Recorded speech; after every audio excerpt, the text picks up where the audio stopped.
We are stronger than you could possibly imagine. And then the Fire Nation attacked. No. Hello. Watch Avatar. Don't watch Avatar. Ian, watch it. Hot take. Avatar is Garbo. No, it just looks like Garbo. The plot's good. I have a visceral disgust of the animation of Avatar. Especially Korra. Yeah, it's very stretchy and rubbery, and it doesn't quite know what it's trying to do. Well, all the time. Just enough of the time to make me throw up in my mouth when I watch it. But they always move. They never just have lip flaps. They're always moving, and that's incredible. Yeah. I hold animation to a high standard, personally. So, I don't know. I don't like it. I actually was forced to watch Avatar. And I did enjoy it, but I still don't like how it looks. Like, give me an Avatar audiobook version. I mean, that's okay. You're allowed to be objectively wrong about something. It's fine. And who's here got a degree with animation as part of it. Oh, okay, awesome. But yeah, I feel as though you took a test to see what bender you would be, and you got like a no, you're not a bender. And that's why you don't like it. I don't like the term bender because it is an extremely inappropriate word in the UK that has been thrown at me before, and I find that's another reason why I don't like the show, just straight up. Like, they could have done better. That's not on the basis of the quality of the show, though. That's you hung up on a word that got outdated in the early 2000s. Yeah, like, I don't like The Simpsons because simp is the word that... The Sons of Simp. I genuinely wonder if they're gonna address that in like the next season of The Simpsons. They gotta address it. Anyway, hey, I'm gonna welcome. pretend I know what you're talking about. Simp is a bit of a meme word at the moment. Welcome to Jarviskjir Everhold. We're here. Yes. Are we rolling? Jesus Christ. This is the campaign where we drive Ollie insane. Yeah, No. I was gonna say, what was that pre-stream about you enjoying this because it's nice and chill, Ollie? And you have been so well behaved for the other sessions, and now you're trying to test me. It's okay. I got more mind flayers. I'll be fine. Oh, no. No. I'm sorry. Okay. So, welcome to Jarviskjir Everhold. There, I got to introduce the show. We are back with an extra chunk of campaign. Because we left off in a way where there was some openings, there was some things that needed to be done. An opening, like my character slot. Like your character's head. Yes. That as well, yeah. Hang on, I've just got to type the word into personality traits. Sad. It's a big word. Sad. Okay. Last time, you, after Crimson Mountain got attacked by Drow forces, went to seek out what happened to Gemtador, a dwarven settlement on the other side of the mountain that had gone dark. You didn't really find out, but you did get there and it was weird, and then a Mind Flayer ate Dernikin.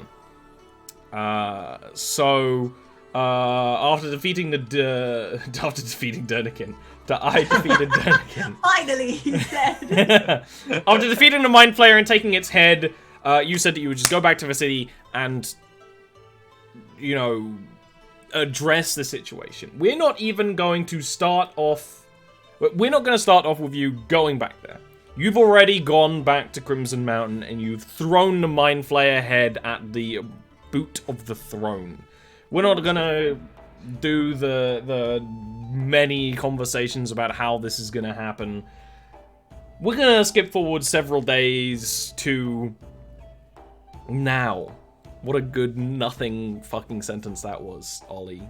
Professional Dungeon Master. We're going to skip a lot of the boring stuff and go right to dwarves preparing for war. It is obvious that whatever exactly is happening in what happened to Crimson Mountain and what happened to Jem'Hadar are linked, first of all, and that Jem'Hadar needs some degree of force to secure it again. Whether there's more Mind Flayers, mind controlling the population did seem strange when you were there, or whether there's more things going on, it seems quite clear that there's need of intervention. The lot of you, the three of you, were invited to join in such a thing, and I imagine Donna and Cydia would have come along and not even question it. Vilnora, maybe there's more reasons why you would have to be roped along in a military quest, but we'll worry about that never. Awesome. In those couple of days, the Dwarves of the Crimson Mountain have gone into this vast mining tunnel owned by the Flame Trolls. They went to the Flame Trolls like, suck it up, we're coming through. Peace. And a small military detachment is going to come through. You're actually at a small little military camp at the exit of the tunnel, right by Jem'Hadar, right? Dwarves have already fixed the railway to some degree through the tunnel, made a bridge over the crevasse. And even now, dwarves with their beards wrapped up in their heavy mining equipment are chipping away at the edge of the tunnel to make it a larger space for the supplies, for the tents, especially the tent of Fearlock Copperbeard. After coming to him, the head of the Mind Flayer, he personally has kind of led a lot of this. To remind you, Fearlock Copperbeard is the son of Lord Copperbeard, but also he's the Lord of Crimson Mountain. Not very well received. I mean, for one, he's a skinny, scrawny, beardless dwarf. But some degree of heroism was shown as the city was invaded, and he's at least got a small degree of loyal dwarven military here right now. The amount of people is low, but not horrendous. There's probably around 70 people at this camp, right? Kind of stretched down the tunnel. Many boxes of supplies. And right now we're in the preparation stage, right? You have this camp. There is a degree of palisade that has been made. The entrance that's just open to the elements has been defended to some degree. Now is the time of scouting and preparing and working out what exactly is going to be done. I think before I go and say, what would you like to do? Why don't we start off hard, as an Ollie always does, with you at Fearlock's tent in the little military camp, which is right by the entrance to the exit. The exit is also an entrance. They always are. Don't at me. This is more defended, right? The soldiers' tents and stuff, that's just... This has like a little bit of stonery around it to give it some privacy, and also there are some tables and lanterns and equipment, that sort of thing. Fearlock is there in upon a throne. It's not a fancy the throne like in his throne room, but it's a good quality dwarven stone chair with a table in front of him with maps of the area, trying to sort of work it out. I mean, the maps of the area are kind of a little bit rough. I imagine even actually getting you to help with what it was like when you were there. But the three of you, Donna, Ruvian, Sidian and Vilnora, are there before him. There is the constant clatter and noise of the camp. There is the noise of dwarves mining away. And Fearlock looks even more out of place than he did at the party. But he's definitely applying himself. Adjusting the little iron throne upon his head. He adjusts his table and looks at the three of you. I am glad that you could be with us. You've already been in Gemtador. You've already encountered whatever's happening there. I'm going to need the three of you to work just as hard in... I suppose the word would be liberation, but we still do not know exactly what has happened to our sister town out there. Any information you could provide would be great, and I'm going to need you to lead out there. We have soldiers. We have worthy people who are willing to fight, from the dwarves of the mountain, from elves, from the Everhold event. But they don't know what they're dealing with, not as much as you lot do. You've already encountered it. I've already seen some degree of your magic and your warfare. And honestly, I just like someone in charge that I could trust. They always say that a leader should be upon the battlefield leading their troops, but a leader must also keep themselves safe. Or they have a duty to lead, even beyond battle. I've been aware... Safe. Almora is not, that we know of, a trained and hardened war veteran. And what protection will she get? Are you prepared to lead, Balnora?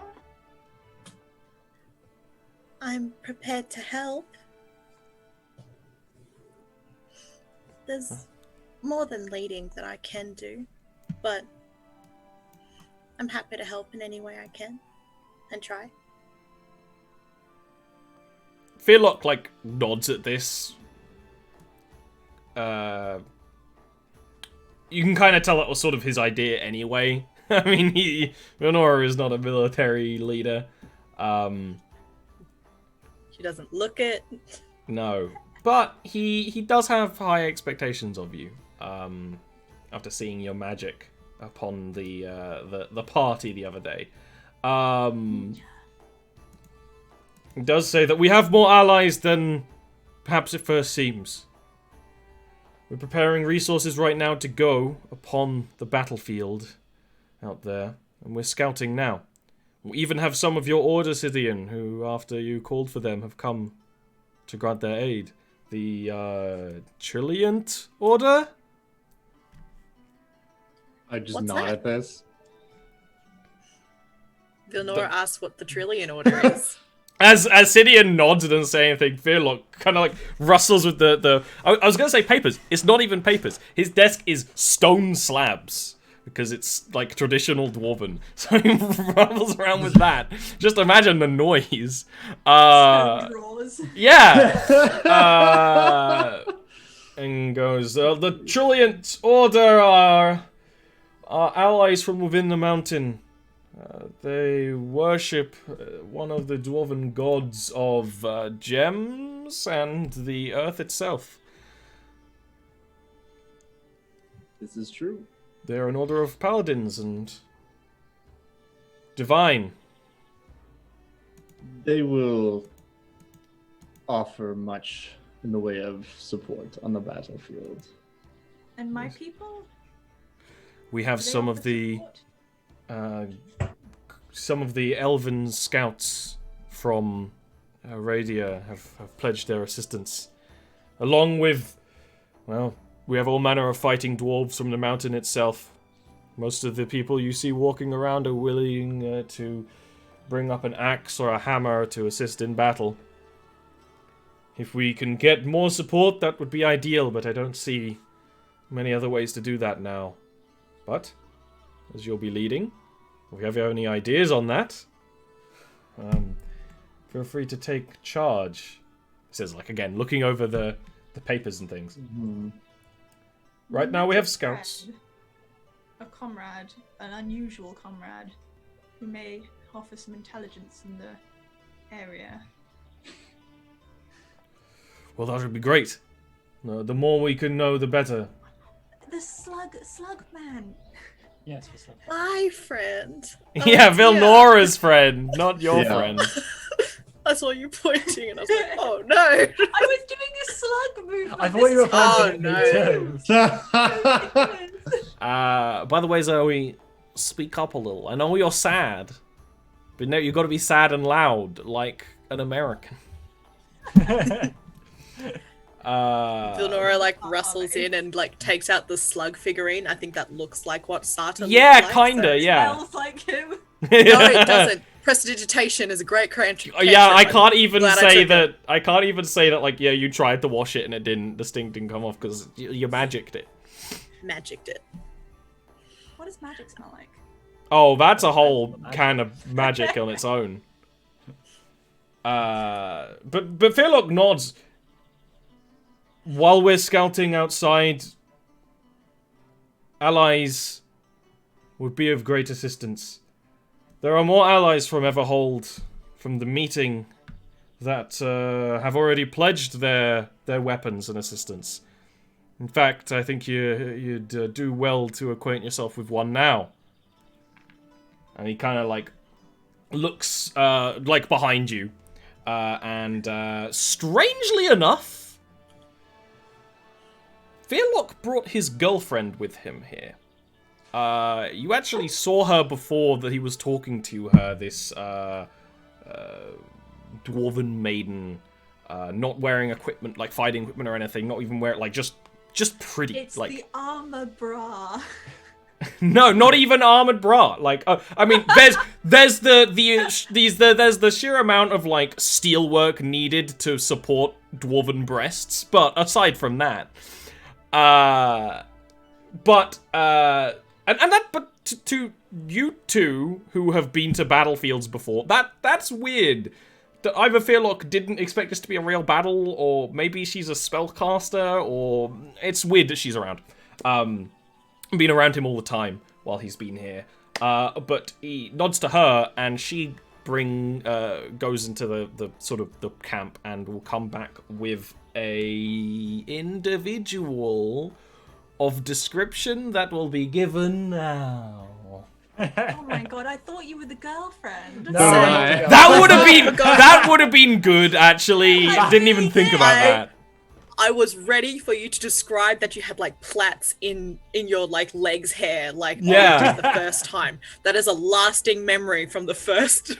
Yeah, session exactly. that there was I'm plaits. glad you remember.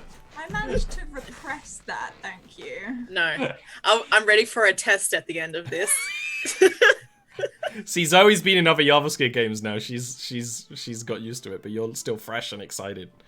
I'm excited. Okay. The individual who is brought in is a human woman.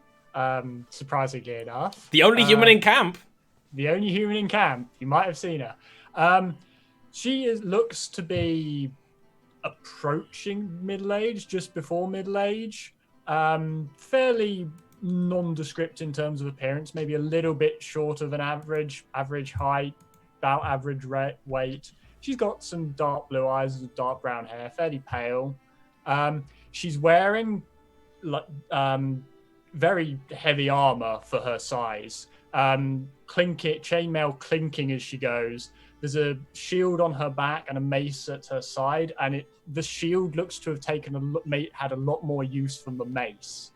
And she's got sort of a not quite a smile, but sort of a warm expression, almost quite motherly in a way, as she enters and comes up next to you and just gives a little bow to Copperbeard. It's a bit like, it's surprisingly militaristic, like her garb. It's sort of this weird juxtaposition between this quite motherly face and this clearly battle-hardened individual. And she gives a bow to Cockbeard and then turns to the three of you and another little bow and says, "My name is Therese Langdon of the Order of Saint Riel. I come here, well, I was at Everhold on behalf of my order, and with everything that's gone on, it's only right that I offer my aid in this, in the upcoming battle."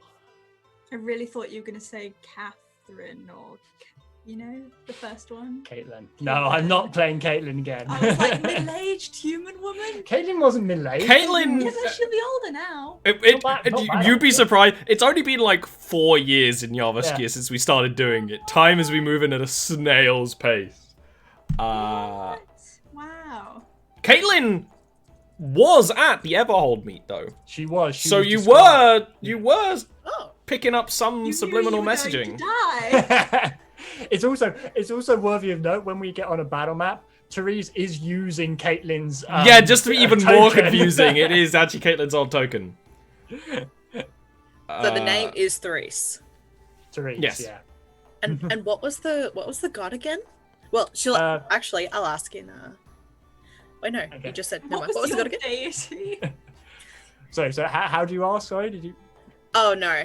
You have explained what the god was and what the god does. So, what was the god's name again? Sorry. It was the Order of Saint Riel, yes? The Order of Saint Riel, who, hint hint, might be a familiar name to people who have been watching Ollie. People play who are D&D paying for a long lot time. of attention. There's a lot of this is the most ambitious crossover event in history.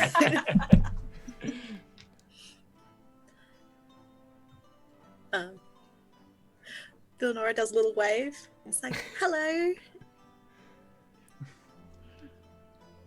Dodaruvians just like military accepting good Yeah, just- forces. Shit's tight, yo. Yeah. It's a nice day today. That's what you say as you're underground. Yeah. The only thing you can hear is the whistling of the blizzard outside.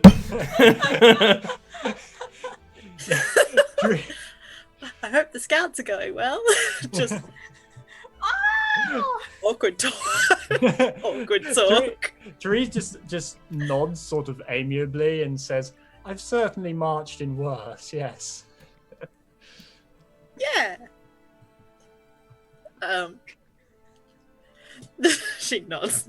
I trust that Therese will be able to help us, having the same battlefield experience as, well, you two. And, well, if the claims of our order are correct, powerful magic as well.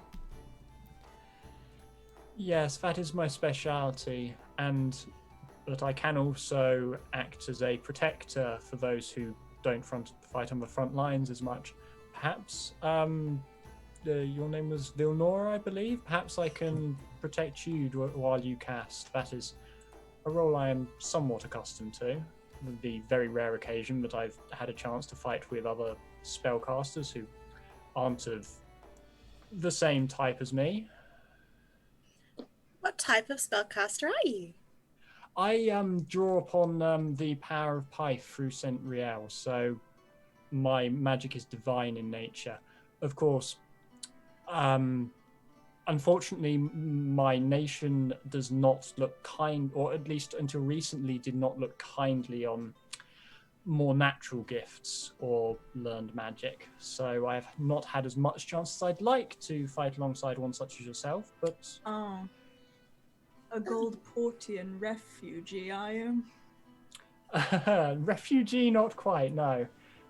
In fact, my order does what it can to aid refugees and such like, but obviously our nation is not the most welcoming. Although it has made great strides since the new king took his throne, it still has a long way to go. So if you will have to forgive me any cultural faux pas. I do my best, but there is simply no body of learning for such a thing, and I have traveled precious little. in comparison to how I'd like. I like that she just didn't get that Donaruvian was joking. Yeah.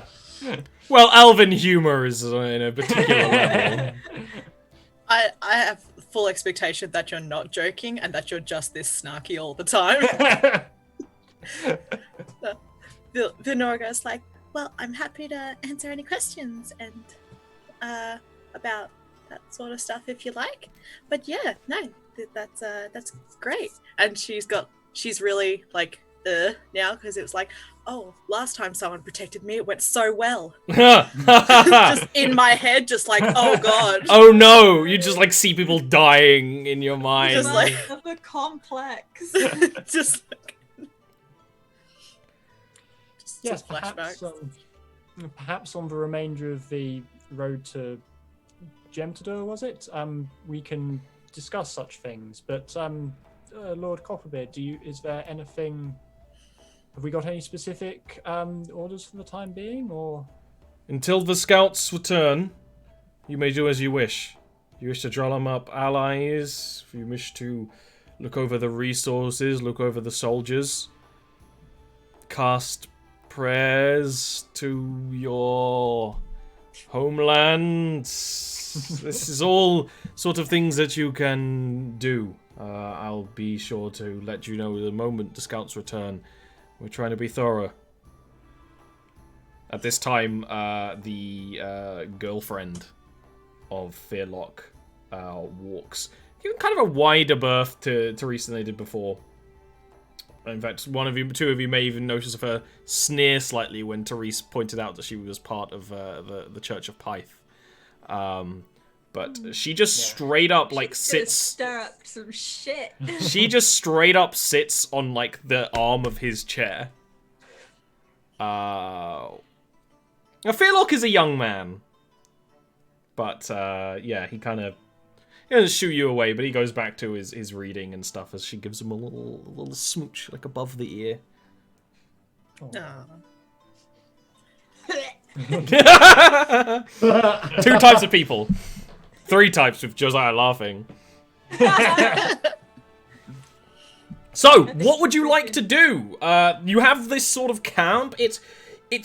It's not bare bones, it's whatever a step is above that, because you have a straight line to the city. It just takes time. So a lot of resources have just been brought along down here. And like I said, there's around 70 or so people. It's kind of up to you what you would like to do with a time unit that I have given you here. Or multiple things, especially if you want to split the party, or if you want to get to know each other, or whatever. What's your kind of... I'd like to quickly ask before that, did I receive any mail from, like, my mother or anyone? Because I sent off a letter that was you would have got a letter back from your mother, and your letter that you sent was pretty much telling her what you're getting into, right? Yeah, and now I'm worse. Now it's worse. But it would be proud, because your mother knew that you were a sorceress in some degree. More accurately, that you had sorcery, right? And you can tell, and maybe that's even one of the reasons why you're here, is that maybe not in so certain terms, but the stuff that you're getting back is pride in you for going out and being out and making connections and kind of doing your own thing for a bit. While obviously, of course, being caring and worrying that you're out with so much danger, but you described that you were with some friends, and she's happy that you have friends for once.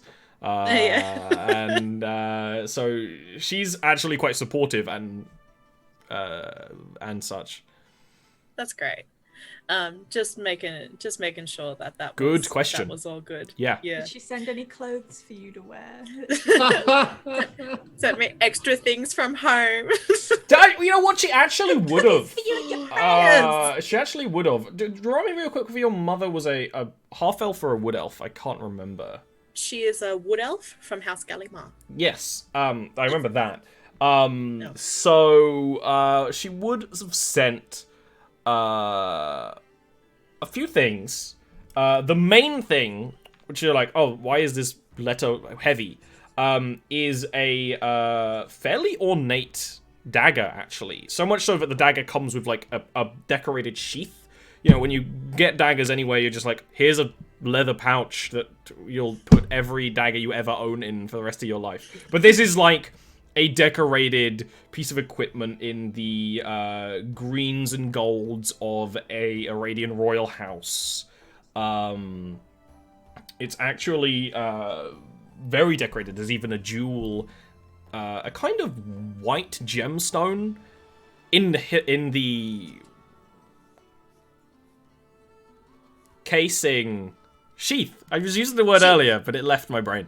The dagger itself doesn't seem as ornate, but is very shiny, very smooth, very light.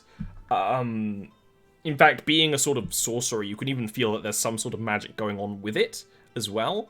But the specifics, you don't know. And it's not mentioned in your letter either, other than here's some things to help you on your way. The other thing she sends you are several little packages of salt.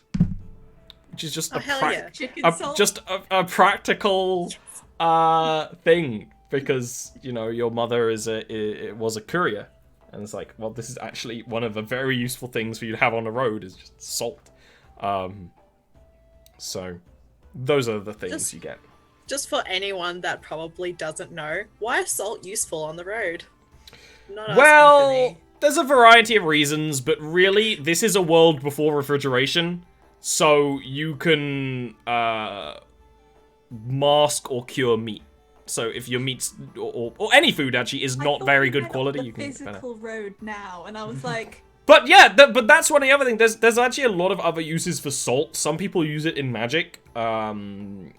It's also useful for gritting surfaces and grabbing things and stuff. There's a lot of things that a clever adventurer could do with some salt. You don't have a hell of a lot though, but yeah, you could. You might be like, is this just for eating? What is like why?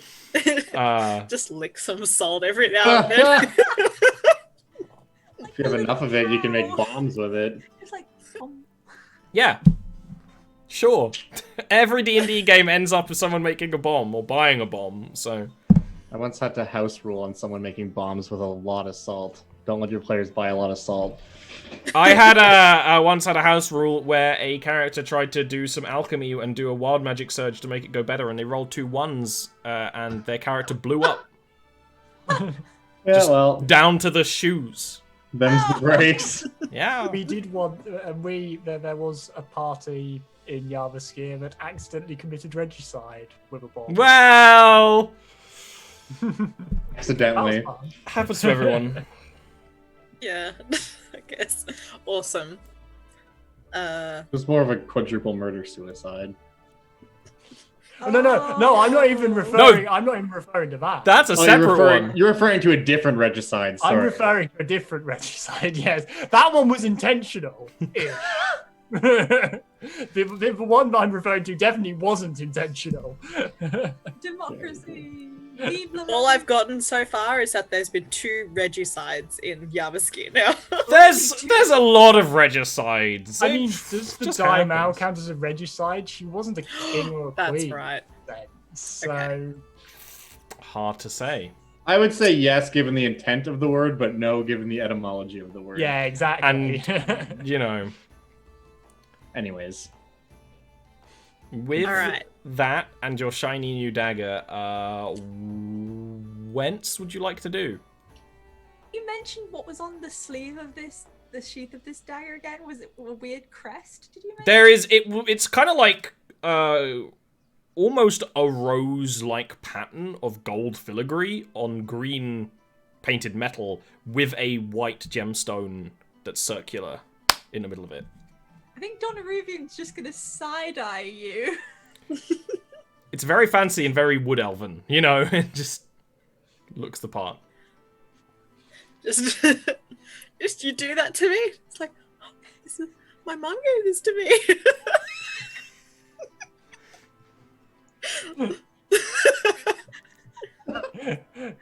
Character Like, acting here. yes, Donna Ruvian?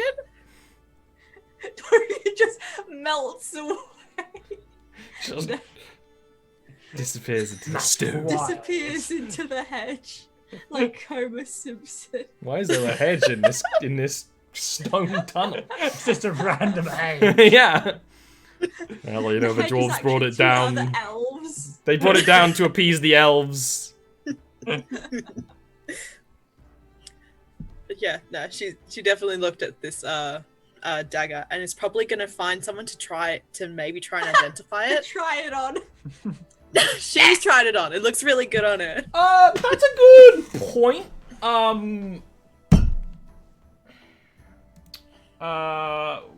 anyone in the party identify magic items? Fuck no. What? Can anyone in the party identify magic items? And Teresa. No. Okay, that was really the question, or whether Teresa would do it, because otherwise, some people who are here, again, there's a lot of faces you recognize from the party. Maybe not people you know, but faces you recognize. And there were multiple lawsmiths who it's their duty to record what's happening. And they actually have the kind of magic where you would go, excuse me, what's this? That they can actually show you. But Cool. do you want to know his thing? Ollie, human being Ollie, somewhat forgot what it does. Oh no.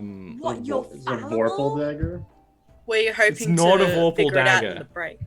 No, see, so here's the thing. The lawsmith you show is actually very interesting. It actually brings in one of the wood elven scouts who's around, and it is kind of weird. Well, it might be weird to you depending on your upbringing. How you know, there's dwarves and elves rubbing shoulders and working together in this camp. Definitely has come to some degree of clashes, especially because it's dwarven food again. And this isn't dwarven feasting food. This is like the dense ass bread, and you can just see the elves like trying to cut it. What is this? One small bite is enough to fill the stomach of a full-grown man. Yeah. But they're very excited, and they would tell you that this weapon is a miniaturized version of a wind blade wielded by the Iradian Royal Guard. But Ollie, the human being Ollie, needs to find out where the notes for Windblade is. So, one sec. They're somewhere. Like, I don't really mind if you guys are here as well. Like, if you guys would have. It's a small camp. Her. It's a small camp, Yeah. and this would have taken a while. You would have noticed this is what she's doing. You know? Side note, I think because, like, I don't know how the fade works, I imagine Donaruvian's got the goal of the battle, but I think their hair is going to be, like, just white now. Yeah, some white streaks. Yeah, in the No, curl. It's It's all gone! It's all gone. Oh, it is. She's isn't very it? sad. Sadaruvian. Sadaruvian. I remember what it is. So, not only is this a magical weapon, which is quite useful, for all sorts of reasons, but the wind blade puts the wind at the backs of its wielder. Well, this is a wind dagger. And it lets you, as a bonus action, disengage. That's awesome. Yeah, very useful for a sorcerer. That's Trey useful. It's also the abilities that goblins have. Oh no.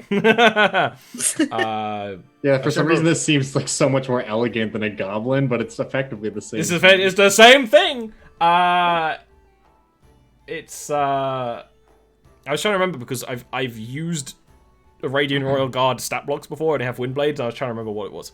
And that's what they do. So that's pretty cool and magical. Yeah. She says thank you and is like excited for that. Genuine magic item. Yeah. And joins the others in whatever they're doing. What would you be doing in the camp? What is the kind of party goal? Well, I'm gonna go talk to the boys. Your boys? Yeah, the stone boys. The squad. The gem boys. Are they all boys? No. Okay.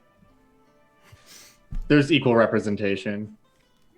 Among dwarven warriors, it's pretty 50-50. Half of the council is female. Exactly. Down the middle. Yeah, there is a... So, I was going to say, it's kind of might be weird that there's elves and dwarves working shoulder by shoulder. But then, furthest down in the camp, there's not even any tents. There's just a dozen dudes that look like Sidian. A dozen greyish, stony-skinned dwarves with big old weaponry and chain armor. They pretty much all look like Sidian, is the weird thing. Like, Sidian is not wearing fancy armor to show him different to the rest of his order. They all look pretty much the same. Aside from some have different hair and slightly different builds. The others aren't as tall as him. That's really the big difference, is that Sidian really, you know, ate his muesli when he was growing up. Got big and tall. He ate his crust. Yeah, I was eating the moss-covered rocks while they were all just eating regular rocks.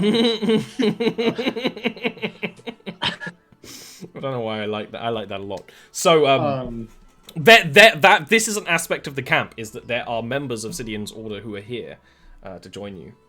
I don't know what that conversation's like. Yeah, it's going to be a pretty simple conversation. Like, I know why they're here. They know why they're here. Yeah. That's not what I'm going over to discuss. Literally, I'm going over to discuss with whoever... I don't know, would any of our leadership be here? There's only 3 of them. Or did they just say... I think not. I think it's maybe later. But I think it's just dudes. I mean, there would be one who's kind of in charge. Right. Because basically what I'm going to just be doing is going over and asking for their assistance in crafting something. Because essentially what I want to do is take Durnham's mall, which I believe the stone has been removed from. And 'cause I think we buried that with him, if I'm not mistaken. Yeah, you planned this out. Yeah, you took the head of Dernikin's maul and put it in the grave, and you're going to put your flail... head, I'm which gonna is take the gem off of that and put it into the mall, basically. Yeah, that's absolutely. So this weird selection, and the conversation is very much like, we could do that. And then, but in the back of the camp, there's just a flash of weapons being forged, you know. And this is a very magical thing, and Vilnora probably gets sucked into it because it is... for lack of a better term, earthbending. You know, it's stone and gem magic to help forge such a thing. It's not a magical weapon, but they're definitely using magic, because how else are you going to affix a giant gemstone to a head of a maul? And something that I imagine about this that's like very unique to us is the way that like they treat gems is almost as if it's like a living thing in a way. And like on the head of the maul, you'd see the gem almost like grow roots into the handle of it to like keep it in position.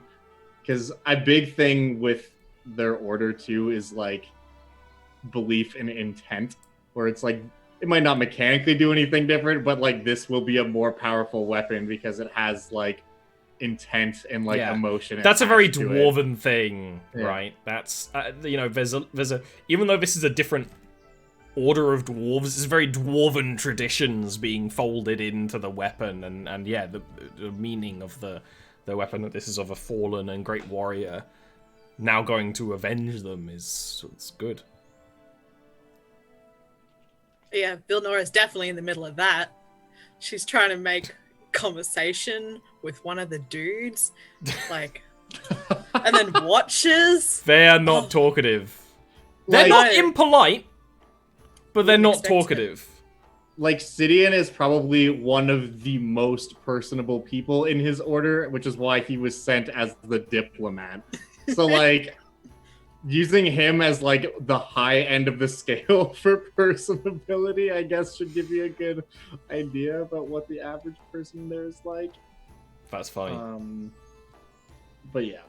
So is Sidian, like, forging the weapon, or is he standing back? He'd be taking part in it for sure. Yeah, it's his weapon. He has to take part, but yeah. It's a team. It's like a quasi-religious thing for sure. Is there a forging song? Oh, absolutely. Absolutely. Yeah, there would be. I imagine it'd be akin to like a dirge almost. Yeah. The only instrument being the beating of heels upon the stone. Like literally the forging acting almost as like a rhythmic Yeah, component to the 100%. This is really cool because even though it's like an edge religion among the dwarves, it's so like this little scene is so like you can use this as an edge case for any dwarven clerical paladin you want to make in the future, you know. But the weapon is finished. It is doused in mineral oil water, much like a child being baptized, and it is yours to wield. Hand it over. It's very impressive. Maybe even slightly emotional process to a Vilnora. Yeah, I think she's been trying to repress a lot of things because I have a feeling that no one in the party has been very chatty about their feelings, but she's sort of watched a little bit of Donaruvian start to fade a bit, and now this, and she's like, ooh. At any point, like kind of when this is finished up, and I'm just leaving this area with my weapon, seeing that, I'll just put a hand on Vilnora's shoulder and say, it is okay to cry. I have been for many days alone. Well, you do not need to cry alone. Oh, that's really We nice. have lost much. Yeah. Yeah. Yeah. Hey, I wanted to ask you a question the first time we met. Well, ask it now. It is the second best time to ask. So you're like taller than the other dwarves, and you have like different sort of skin. Are you like a mountain dwarf, or Such a beautiful moment, and then I just sort of want to know, just in case. I guess. Just in case what? I die. Well. Like, you could say no, it's super rude. No, it is okay. I'm so sorry. I'll, like, look over to one of the other guys and be like, brothers. Oh, no, they didn't hear. To know what we are. Especially, like, imagine this, like, you're talking in common, but most of your family don't speak common. But you used to... a lot of them turn around, and look at me. I am kidding. I understand that there are not many like me in this world. And I will basically just sit you down and give you, like, an extremely lengthy, like, borderline sermon on the virtues of Menundrum, who is, like, an ancient earth elemental, and how he protects us and blesses us, and we serve him as almost like a shield between the horrors of the world. And it's basically like only a very specific sect of dwarves are willing to like put forth that level of dedication, and only a specific sect of them are then chosen basically to house some of that power, which is where all my magical abilities come from. Established you and Ollie? Yeah. This is canon. it's like a cult, but like a cool cult. I mean, dwarven religion is filled with small faiths, and some of those small faiths just happen to be very big. But this is just one of the small ones that has its own little place, own little thing. It's funnily enough very similar to actually the faith that like Gemtador was built on. Which would be something you sort of be researching as well, because that actually was built as a temple to a similar religion. But yeah, and that's the reason why Sidian is different, because he's straight up, like, blessed by the stone.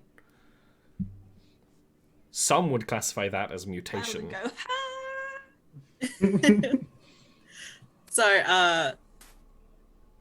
So just out of character, technically, like, so it says Genasi, but everyone else thinks like... yeah, Genasi don't exist really in Jarviskjir because the genies are so far removed. Yeah. But I have that there because mechanically all the stuff he's doing is Genasi. And he's also so far that he's not really a dwarf anymore either. But it might be more appropriate to think of him as almost like an earth mutant. a rock mutant. Like half elemental almost. And if you really like that idea, I saw your face, Zoe, then you should play my setting Macomb sometime, because that's the whole point, is that you become like elemental mutants if you use your magic powers irresponsibly. Yes. But yeah, during like the conversation and like questions that she has, like to understand a bit more, she's like holding her knees to her chest a little bit and resting it and just like listening and I really want yeah, just to poke her in the eye, just the other eye. What? Because the eye was like covered. Yeah, don't ask don't ask about it. The vibe here is definitely like youth pastor talking to that I was wondering, because I was thinking that like Sidian is we haven't even had much Sidian, but Sidian is like somewhat funny, like, and that has just clicked. It is that he's a youth pastor. He's not really that comedic, but he's trying for the kids. Yeah, is exactly what he is. Exactly the That's vibe very here. funny. Oh no! Heard his stone around the other way. Yeah. That took me a sec. Cool. That's a very nice and emotional moment between the two of you. What's the sad elf doing? And the human? Donaruvian's just gonna go over to their people. And just hang out.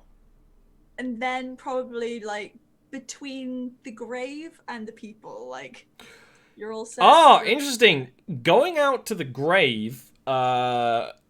you're allowed to do it, but that is outside of the camp, in the snow. When you're actually out there, you can see the scouts, like, trekking the mountain.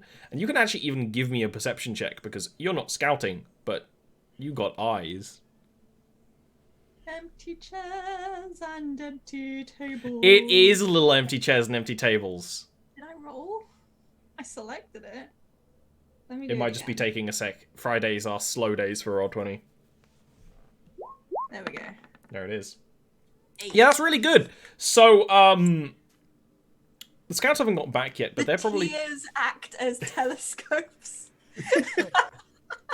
When you get up from the grave and you look around, because the grave is higher up, and basically where your camp is higher up as well. It's kind of all downward from here. You can see Gemtadur in the distance, as you did before. But you don't really care much about the town and the little fort of it. But very evidently, between here and there, is a camp. A camp with flags of a burnt umber falcon upon a reddish, orangish background.